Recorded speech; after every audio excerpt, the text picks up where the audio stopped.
Hey, welcome back. Thank you for joining me here once again on the living room floor, and this week I am coming back with version 2 of my most successful video here on the channel. You guys seem to love it, so I thought I'd come back with some more tips on things that you might forget for your wedding day throughout your wedding planning process. So here we have it, 10 more things to add to your list to hopefully help you with your wedding planning and make it less stressful.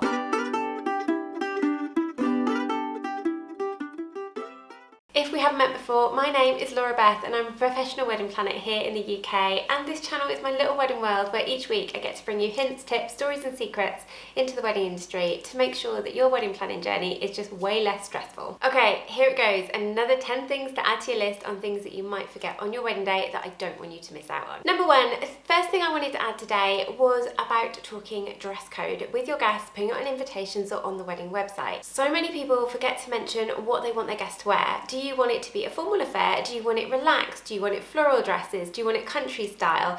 Do you want it cocktail? There are so many different ways to describe what you could ask your guests to wear on the wedding day. Personally, I usually advise my clients to pop this on their wedding website. This gives you more space to elaborate on what you actually mean. Just putting formal wear on the invitation or on the wedding website could lead people to understand what you mean, but everyone interprets every sort of dress code differently. So if you want everyone in kind of formal black tie, then you need to kind of describe what that actually means. So is that tuxes and long ball gowns, or do you just mean more kind of formal cocktail dresses and nice suits? Adding that in on the wedding website just means that everyone's got a point of reference and know exactly what they're expected to wear, and it's going to save you a lot of questions later on. Number 2 on the list, and this is a big one, especially recently as they decided to all pull their insurance policies, but I'm talking getting wedding insurance. Although during this period of coronavirus it has been impossible to get wedding insurance, I am now starting to see a couple of companies opening up. But before all of this even happened, I did kind of see that no one was really buying wedding insurance. It wasn't something people were putting in their wedding budget and something they were even thinking about. So I wanted to add this into the list today.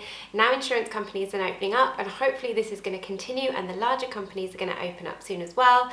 Make sure you're getting wedding insurance and you're getting yourself some sort of cover. If you want a few little pointers on what wedding insurance actually covers or what usually you'd like to look out for in a policy, head on over to my website and I've got an entire blog covering wedding insurance. I'll also link it below in the description, so head down there and have a look if that is something you're considering or needing to look at. Number 3 on the list, reserve seating for the wedding ceremony. Everyone kind of thinks about the wedding table plans and people sitting at their tables, that sort of thing, but quite often people don't consider seating actually for the ceremony. Now, your front 2 rows are usually reserved for family members, but as people filter into the room, a lot of people just kind of naturally go and sit in seats, and there might not be enough room left for your bridal party. So this can be solved really, really easily. You just need some little reserve cards to pop on each seat. Work out how many people in your bridal party, how many people are in the family that you need sitting in the front rows, ushers, stuff like that, and make sure everyone has got an allocated seat. This can be done in advance then, and when people are filtering into the rooms to take their seats, you don't need to worry about anyone stealing seats of the bridesmaids so they don't have to stand on the sides throughout the ceremony. Number 4 on the list, a photo organising person.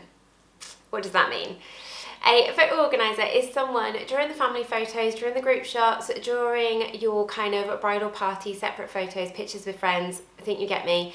You kind of need someone who is going to organise things, and usually I say you need about 2 people, someone from your side and someone from your partner's side. These people will make sure that the whole process of taking group photos goes a lot quicker and you can kind of get into the drinks and canapes a lot faster. So nominate one person from your side of the family, one person from theirs, people who generally know everyone in your family that can have a list of who's needed in what photo, and they can do a little run around, get those people nice in advance, and it means the photos can be taken a lot quicker. Having someone named and someone from the family makes this so much easier. Quite often, if this hasn't been organised, someone like me, the wedding coordinator, will end up doing it. I don't know all your family members, so it takes me a lot longer to go around and find everyone. If they're family, if they know everyone, it can be done so much quicker, so I highly advise that you go for this. Number 5, wedding day music. Now, I'm probably going to do a whole video on this at some point because there are a lot of different points in the day where you actually need to pick and choose music. But I'm talking about ceremony music, and people often forget that they need quite a few different pieces throughout the whole length of the ceremony. Now, this includes the music as the guests are coming in to take their seats. You'll need a couple of songs. I usually suggest about 15 minutes, because after 15 minutes you can replay it if you need to, and no one's actually going to realise that you're playing the same music. You'll then need music for your own entrance, music for signing the register, and I usually recommend about 3 songs at that time, and also music for leaving, and then for your guests leaving the ceremony as well, so it's not deadly silent. Throughout the day as well, you'll also want different parts of the day to have background music. So this could be during your drinks reception if you haven't planned on having anyone, maybe in the background of the meal, stuff like that.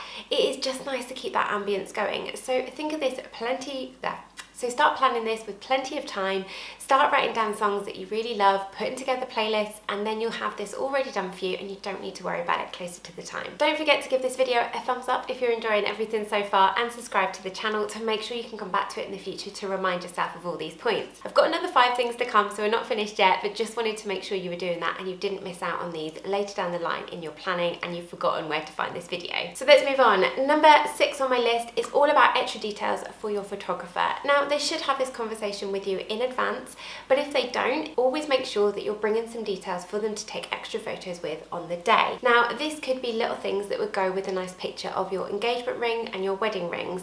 This could be little extra bits of materials, little flowers that you love, photographs, anything like that you'd love your professional photographer to include. I normally say to my clients to put a little box together they can bring with them on the wedding morning to give to their photographer and make this so much easier. It's also really nice to have a unused copy of your invitation and any stationery that you've done in advance as well, so they can be included in your wedding photos. So many people just overlook this point or forget to do it, and yeah, it's not the end of the world if you haven't, but it's really nice to have this included and to think about it in advance so you don't have to stress about it on the wedding day. Number 7 on the list is an important one for me, and if you love your heels as much as I do, it's something you should be considering as well.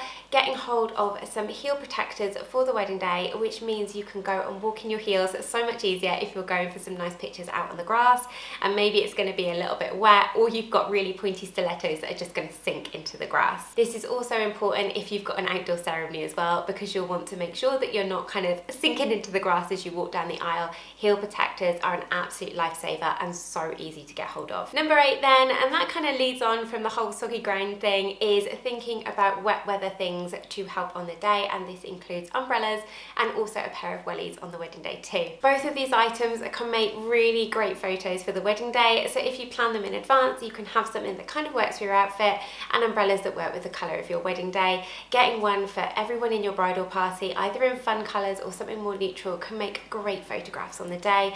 And you know what? One thing you cannot control is the weather on your wedding day, so be prepared for everything and just enjoy it and go with it and have these items that you can have fun with. Moving on to number 9, and again sticking with the weather because we're in the UK and you never know what's going to happen, and this is all about making sure you have a backup plan for wet weather and not just a backup plan that you're hoping doesn't happen. Whenever I talk about backup plans or wet weather plans with my clients, I always try and make sure it's something that they're equally as excited about as if it was going to be a nice day.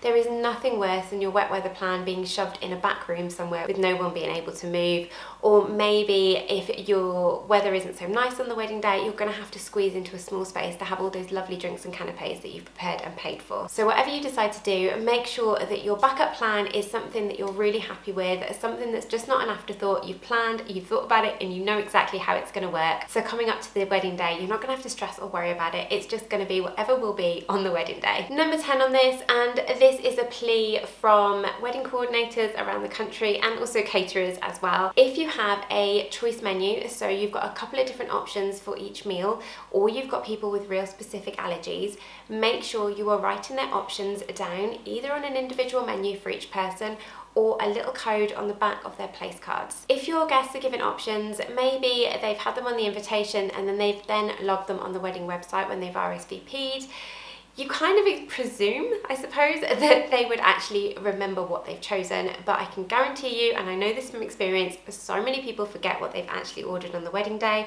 and they just go for whatever looks nicest on the day. That's great for the guests, but can cause an absolute nightmare for kitchen staff, for the catering team, and also means that some of your guests may not get what they actually ordered. So if you can pop it on the back of your place cards, it makes this so much more easier when we're going round and people are saying, no, I ordered something different. We can just look on the back of their card, see what they've got, and kind of prove that that's what they ordered and that's what they need to stick with on the wedding day. This is a real simple thing you can do. I've often seen it just written in pen on the back of the card. It doesn't have to be anything too obvious, but it's just a little reference point that we can have there on the day. And make sure you do this in advance. Don't try and stress yourself out the night before the wedding and try and write everything down then, because it does take a little bit of time to do that. So that's it. Another 10 things that you may have forgotten for your wedding day that you now know about and you can now prepare for in advance. If you're feeling a little bit worried, nervous, stressed about remembering all those details or feel like wedding planning is just getting a little bit too much for you, of course my wedding planning membership is currently open and you can head down into the description to find all the details on that. I tried to make sure that it's a real affordable membership, so it's accessible for absolutely everyone, and it's a real lovely community over there. The girls are absolutely fantastic. We go live each week with a session in there on various areas of wedding planning, and I answer any questions the girls have got over there that may help them through the whole process. So if that's something of interest, drop down into the description, have a little look, and if you've got any questions, as always, send me a DM over on Instagram. But that's it for this week. If you've enjoyed this video, as I said, hit the thumbs up button and make sure you do subscribe. We are getting really close to my goal for the end of the year, which was to hit 1,000 subscribers. So if you haven't yet subscribed, please help me hit this goal and just hit that subscribe button for me. But that's it, we'll leave it there, and I will see you on another video very soon. Have a lovely week, whatever you're doing. Bye!